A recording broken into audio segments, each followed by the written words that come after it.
तो हम लोग क्या कह रहे थे, कौन ओपीसी खोल सकता है, इनकॉर्पोरेट कर सकता है, या कौन उसमें नॉमिनी बन सकता है? सर, जो ये सेट ऑफ प्री रिक्विजिट्स पूरा कर रहे हो वही कर सकता है. He should be a natural person and an Indian citizen. Whether he is resident in India or not is immaterial for our purpose, but he should have stayed in India physically for at least 120 days in the previous immediately preceding financial year. In the immediately preceding financial year, यानी कि यदि ये 21-22 चल रहा है तो वो 2021 में कम से कम 120 दिन इंडिया में रहा होना चाहिए. सर ऐसा क्यों सर? क्योंकि सर ओपीसी को कौन संभालता है? उसका वो सोल मेंबर ही तो संभालता है. वो इंडिया के बाहर ही घूमता रहेगा, साल में 120 दिन भी इंडिया में नहीं रहेगा तो वो ओपीसी कैसी चलेगी? आप भी समझ सकते हैं. तो मिनिमम जो 120 दिन की रिक्वायरमेंट पूरी कर रहा हो वो हो सकता है, इफ बाकी की ये रिक्वायरमेंट्स पूरी हो. अब एग्जाम में क्वेश्चन कैसे घुमाएगा रे, ये बात समझना. क्योंकि कुछ लोगों ने पुराना पढ़ा हुआ है ना, तो वो डाल देगा कि वो इंडिया में 182 डेज तो रेजिडेंट नहीं था. ठीक है, वो 130 डेज रेजिडेंट था इंडिया में. ठीक है, वो in the immediately preceding financial year. तो क्या वो ओपीसी में मेंबर बन सकता है? पुराना किसी ने पढ़ा हुआ होगा और अपडेट नहीं होगा तो कहेगा नहीं बन सकता, 182 डेज पूरा नहीं. अरे भाई 120 दिन हो गया, ये stayed in India plus resident in India immaterial हो गया है. रेजिडेंट ऑफ इंडिया इममटीरियल हो गया है अब अपने मतलब के लिए. ठीक है, इंडियन सिटीजन नहीं है, फॉरेन सिटीजन ऐसे भी करके घुमा सकता है. दैट एक फॉरेन सिटीजन इंडिया में ओपीसी खोलना चाह रहा है. वहीं आपके दिमाग में बत्ती जल जानी चाहिए, अरे नहीं नहीं खुल सकता. और नेचुरल पर्सन तो आपको याद ही रहेगा, कंपनी ओपीसी का सोल मेंबर नहीं हो सकती, या फिर कोई और भी मतलब जो नेचुरल पर्सन नहीं है वो सोल मेंबर नहीं हो सकता है. ठीक है जी, चलिए आगे देखते हैं.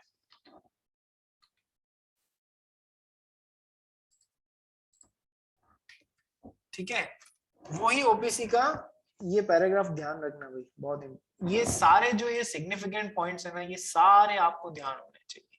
आ जाइए आगे बढ़ भाई Krishna. No person shall be eligible to incorporate more than one OPC or become nominee in more than one such company. ये बहुत इंपॉर्टेंट पॉइंट है. No single person shall be eligible to incorporate more than one OPC. Devansh ने एक OPC खोली, OPC number 1 hit हो गई, concept बहुत अच्छा लगा, सोचा अरे यार ये तो बहुत अच्छा कंसेप्ट है, एक ओपीसी और खोल लेता हूँ, OPC number 2. So can he do that? No sir, no single person can incorporate more than one OPC at a given single time.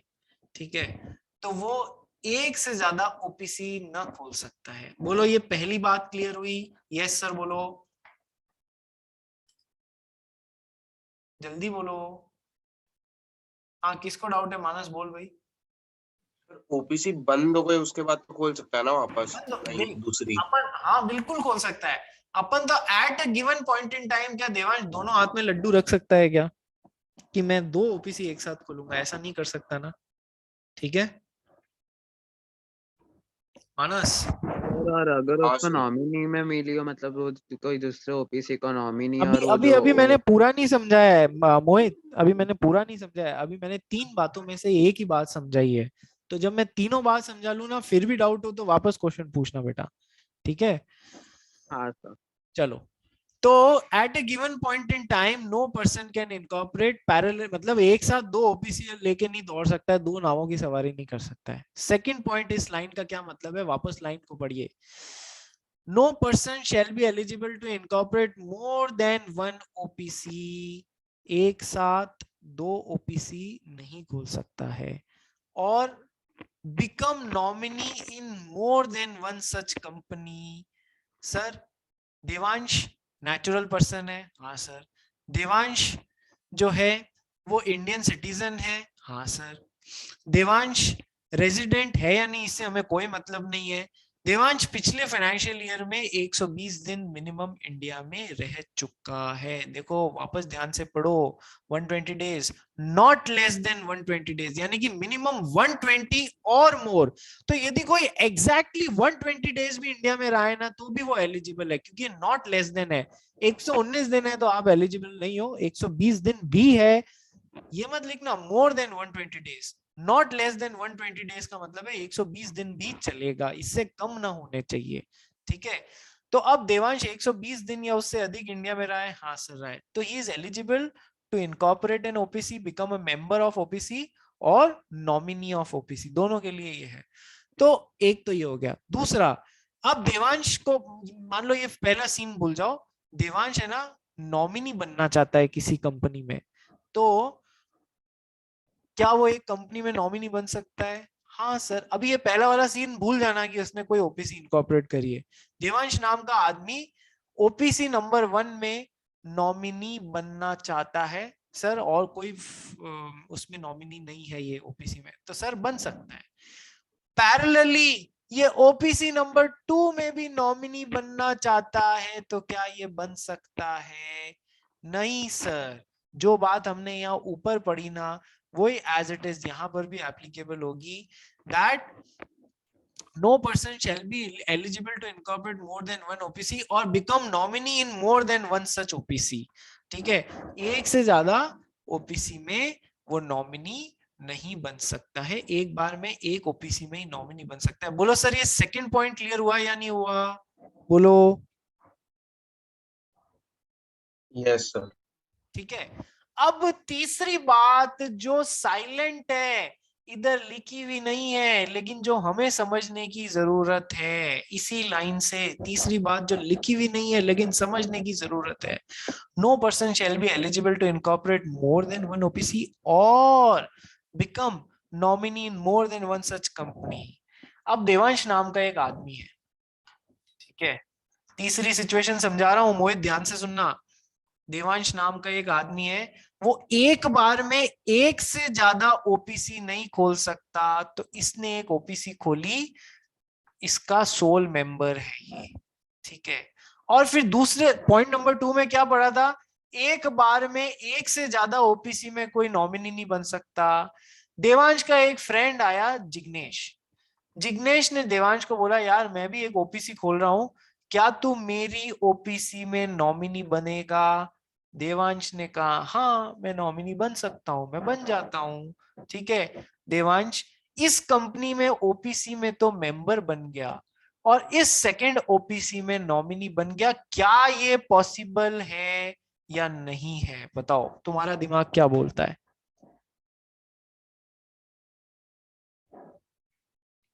मैं तुमसे तुम्हारी ओपिनियन जानना चाह रहा हूं। let us have a discussion, let it be a two-way communication। पलक राठी, क्या मेरा question ये है, अपन ने पढ़ा एक सिंगल आदमी देवांश एक से ज्यादा ओपीसी में मेंबर नहीं हो सकता, एक बार में एक ही ओपीसी इनकॉर्पोरेट कर सकता है, ठीक है सर। एक सिंगल आदमी देवांश एक से ज्यादा ओपीसी में नॉमिनी एक बार में नहीं बन सकता। ऐसा नहीं कर सकता कि सेम टाइम पे एक ओपीसी में नॉमिनी बन गया और दूसरी ओपीसी में भी नॉमिनी बना हुआ है सेम टाइम पे, ऐसा भी नहीं कर सकता। एक बार में एक ही कंपनी में नॉमिनी बन सकता है। तो अब मेरा क्वेश्चन ये है, देवांश नाम का आदमी क्या ऐसा कर सकता है कि एक ओपीसी में मेंबर बना हुआ हो, यानी एक इसने इनकॉर्पोरेट करी हो, और दूसरी ओपीसी में नॉमिनी बना हुआ हो? क्या साथ में ये दोनों कर सकता है? हाँ निनाद बोल। सर वो नॉमिनी नहीं कर सकता क्योंकि वो ऑलरेडी ओपीसी का मेंबर है। जो सेकंड अगर जिग्नेश इंसेन हो जाता है, जो भी माइक है उसको है ना थोड़ा सा उसमें आवाज बजाना कम कर, फिर बोल, क्योंकि आवाज नहीं आ रही है, मतलब डिस्टरबेंस आ रहा है बीच में। सर अभी आ रही है? तेरे बोलते ही खूब सारी डिस्टरबेंस आ रही है, एकदम साइलेंट, मतलब अच्छे से बोल बिना कोई नॉइस के। सर अभी आ रही है? हाँ अब आ रही है। सर देवांश मतलब नॉमिनी मतलब बन नहीं सकता क्योंकि अगर जिग्नेश इंसेन हो जाता है कंपनी 2 में, तो देवांश मतलब उसके जगह नहीं ले सकता क्योंकि वो ऑलरेडी मेंबर है। विचार तो अच्छा है। ये बोल रहा है, निनाद बोल रहा है कि सर देवांश एक ओपीसी में मेंबर है, तो सर वो दूसरी ओपीसी में नॉमिनी इसलिए नहीं बन सकता, मान लो जिग्नेश जिसने ओपीसी नंबर 2 बनाई थी वो इंसेन हो जाता है या जिग्नेश को मार देते हैं हम, जिग्नेश की डेथ हो जाती है, तो अब देवांश को इस ओपीसी 2 में भी मेंबर बनना पड़ेगा। तो सर ये दो दो जगह पे मेंबर बन जाएगा, ये दो दो जगह पे मेंबर बन जाएगा, तो सर काम कैसे चलेगा सर? क्या आप निनाद की बात से सहमत हैं? निनाद जो बोल रहा है, पहली बात तो निनाद ने जो बोला वो समझ में आया आपको? बोलो हाँ सर, समझ आ गया सर। कितने लोग निनाद की बात से सहमत हैं? प्लीज रेज योर हैंड्स, वो सही बोल रहा है।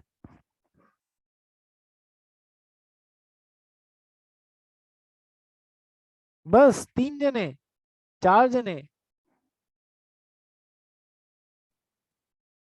कृष्णा तू सहमत नहीं है इससे? सर मेरे को अभी तक फाइनल आंसर नहीं मिल रहा है, सोच रहा हूँ मैं। सोच रहा हूं मैं। अमीश नायर?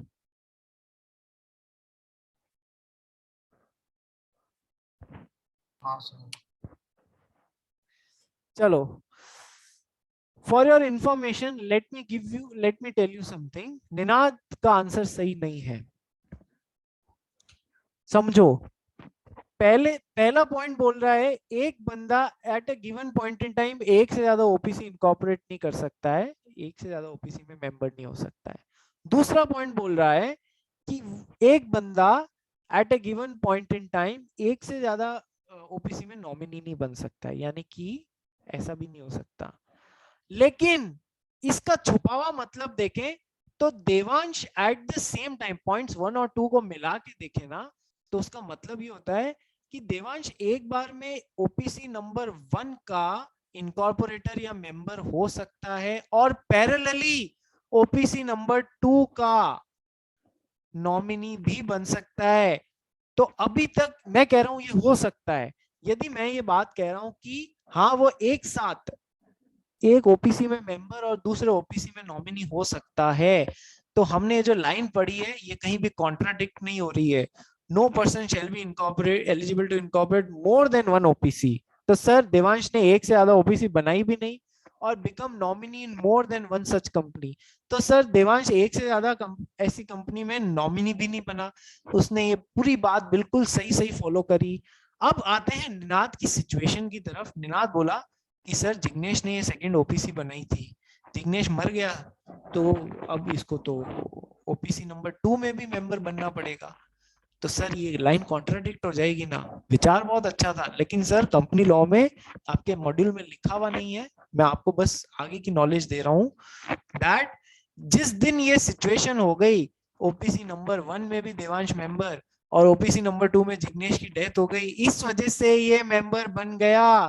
तो सर ये जो लाइन लिखी हुई है इसको फॉलो करने के लिए देवांश को 6 महीने या 180 दिन का समय दिया जाएगा इस पोजीशन में उस लाइन में लौटने के लिए। 6 महीने में किसी एक की मेंबरशिप इसको छोड़नी पड़ेगी। क्या ये बात समझ में आ गई? पॉसिबल तो है, लेकिन 6 महीने के अंदर अंदर इस लाइन के साथ में वापस कंप्लायंस करना पड़ेगा। अब समझ में आ गई आप लोगों को मेरी बात? एवरीवन जिसको समझ में आ गई है वो हाथ खड़े करें कि हाँ सर कंसेप्ट क्लियर हो चुका है।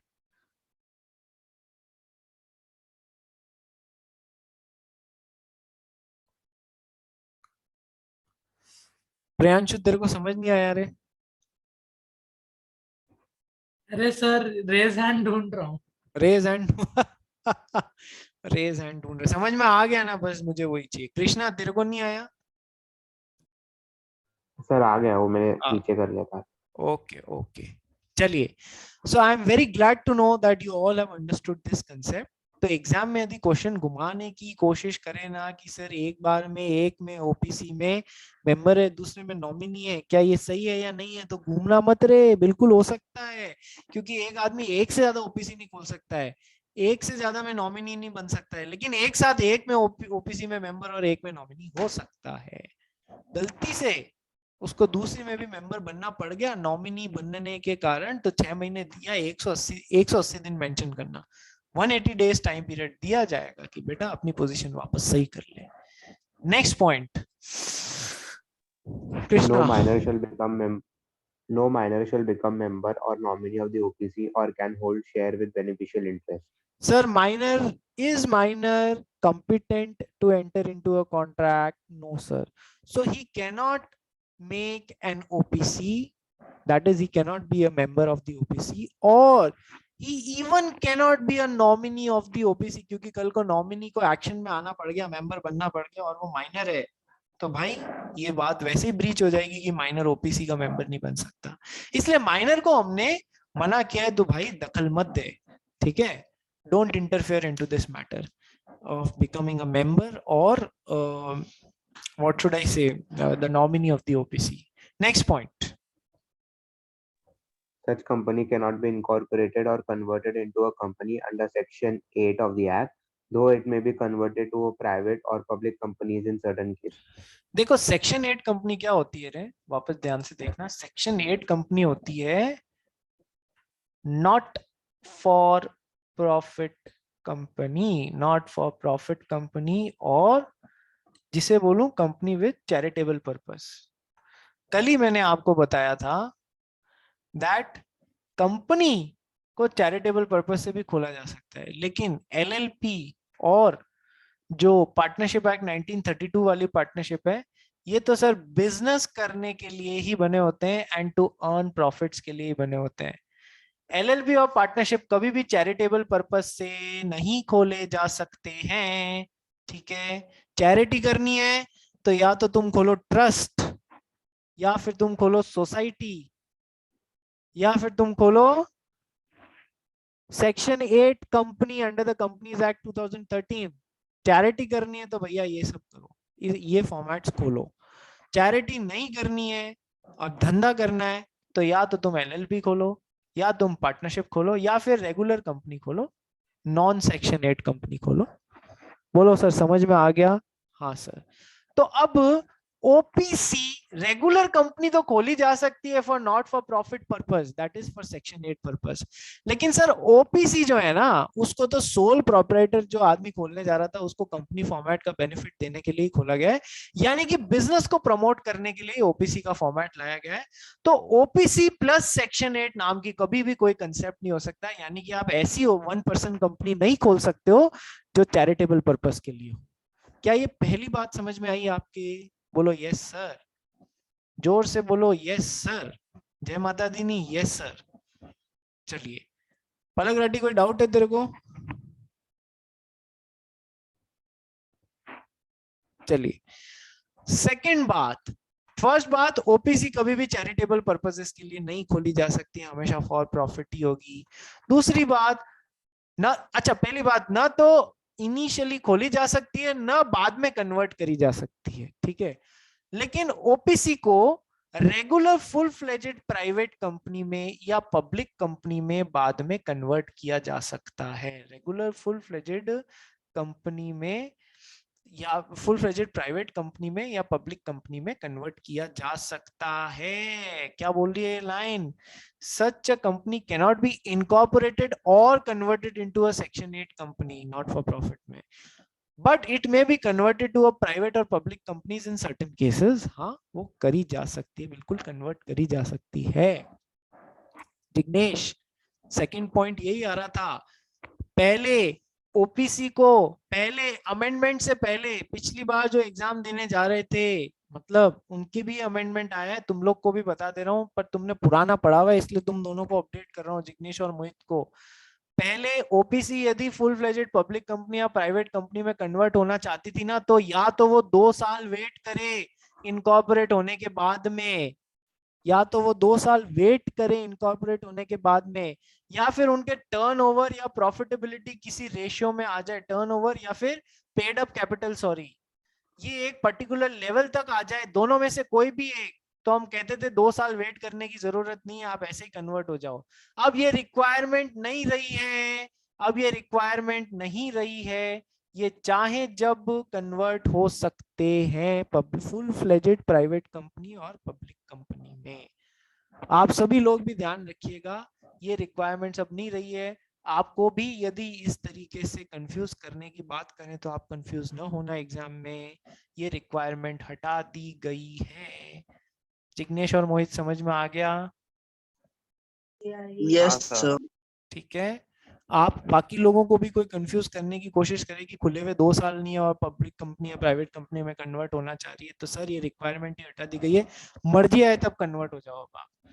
चलिए next point Krishna. Such company cannot carry out non-banking financial investment activities, including investment in securities of anybody corporate. Any body corporate नहीं, एनी बॉडी कॉर्पोरेट होना चाहिए, बॉडी कॉर्पोरेट। ठीक है। अब आपने कुछ एनबीएफसीज के नाम सुने, नॉन बैंकिंग फाइनेंशियल कंपनीज, जैसे काम तो फाइनेंस का ही करती हैं लेकिन बैंकिंग कंपनीज नहीं है। मुथूट फाइनेंस सुना है, हाँ सर। जो गोल्ड लोन यस सर। वो कोई बैंकिंग तो है, बैंक तो है नहीं, लेकिन फिर भी फाइनेंस रिलेटेड काम करती है ना, फाइनेंसिंग का काम करती है। So it's a non banking financial company, NBFC है वो। ठीक है। सो सच अ कंपनी, यानी ये जो ओपीसी है ना, it can not carry out NBFC related activities, यानी कि वो लोगों से ऐसे लोन देना, पैसे जमा करना, ये सब नहीं कर सकती है। सिंगल आदमी है, कब लेके रफू चक्कर हो जाए पता नहीं पड़ता है। ठीक है। सो OPC non banking financial investment activities करने के लिए एलिजिबल नहीं है, including investment in securities of any body corporate. ये किसी बॉडी कॉर्पोरेट की जो शेयर्स हैं उनमें भी इन्वेस्टमेंट रिलेटेड काम करने के लिए नहीं बनाई जा सकती है। सिंगल पर्सन है, खतरा है। आगे Krishna. If one person company or any officer of such company contravenes the provisions, they shall be punishable with fine which may extend to 10,000 rupees and with a further fine which may extend to 1,000 rupees for every day after the first during which such contravention continues. Sir ऊपर दिए गए जो भी नियम थे तोड़े हैं आपने, तो 10,000 रुपए की तो पेनल्टी पहली बार लगेगी। ठीक है। इफ वन पर्सन कंपनी और any officer such company contravenes the provisions, कोई भी प्रोविजन तोड़ता है जो ऊपर बताए गए हैं, ओपीसी से रिलेटेड है, पनिशमेंट मिलेगा ऐसा fine which may extend to 10,000 rupees, यानी कि 10,000 रुपए तक, कुछ भी हो सकता है, 1,000, 2,000, 4,000, 10,000, इस तरीके का पहली बार। And with a further fine which may extend to 1,000 rupees for every day after the first during which such contravention continues. पहले दिन के बाद में आगे के दिनों के लिए, जितने भी दिन आप इस गलती में जी रहे हैं, हर दिन के लिए 1,000 रुपए तक की पेनल्टी, पनिशमेंट आप पे लगाया जा सकता है। पहला दिन तो मतलब 10,000 रुपए तक, और उसके बाद में जितने भी दिन, 100 दिन रहे हो तो 100 इंटू 1,000, 1,00,000 रुपए तक की पेनल्टी आप पे लगाई जा सकती है। ठीक है जी, ये ध्यान रखिएगा जब तक वो कॉन्ट्रावेंशन कंटिन्यू हो रहा है। तो इसी के साथ में here the member can be the sole member and director. OPC के केस में एक ही मेंबर हो सकता है और वो सेम आदमी डायरेक्टर भी हो सकता है। अब इसमें कहने वाली बात क्या थी। ठीक है। तो इसी के साथ में ओपीसी का टॉपिक खत्म। ये लास्ट चीज पढ़ ले भाई कृष्णा, ओपीसी का ये जो डायग्राम है ये ध्यान रखो। OPC, one member company. हाँ Private company in nature. बता encourages चुका हूँ, private entrepreneurship. Company in nature है लेकिन फुल फ्लेजेड नहीं है। तो फुल फ्लेजेड में भी चाहे तब कन्वर्ट हो सकती है, फुल फ्लेजेड प्राइवेट कंपनी में या पब्लिक कंपनी में कोई दिक्कत नहीं है। Third, Encourages entrepreneurship and corporatization of business. ठीक है। Next, Procedural requirements are simplified through exemption. हाँ Separate legal entity, limited liability. Separate legal entity है, कंपनी है तो भाई सेपरेट लीगल एंटिटी तो होनी है, भले ही वन पर्सन कंपनी है तो क्या, और लिमिटेड लाइबिलिटी होती है ऑफ इट्स मेंबर। ठीक है। इसी के साथ में हमने ओपीसी का काम खत्म कर लिया। बहुत अच्छे से समझाया है और बहुत अच्छे से याद रखना है, और मान लेना एग्जाम के लिहाज से बड़ा ही इंपॉर्टेंट क्वेश्चन है। एक एक चीज टिप्स पे होनी चाहिए। कैसा भी क्वेश्चन तुमको घुमाने की कोशिश करे, तुमको घूमना नहीं है, ये बात ध्यान रखिएगा। कल हम चालू करेंगे प्राइवेट कंपनी और स्मॉल कंपनी कवर करने की कोशिश करने के बाद में टाइम मिला तो पब्लिक कंपनी भी कर लेंगे, क्योंकि ज्यादा बड़ी नहीं है पब्लिक कंपनी। ठीक है भाई, आज के लिए इतना बहुत है।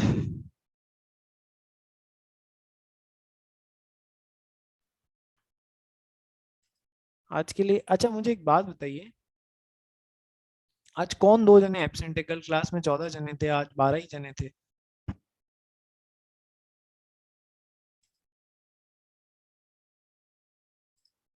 Who two are absent today? एक तो हो गया अर्नब,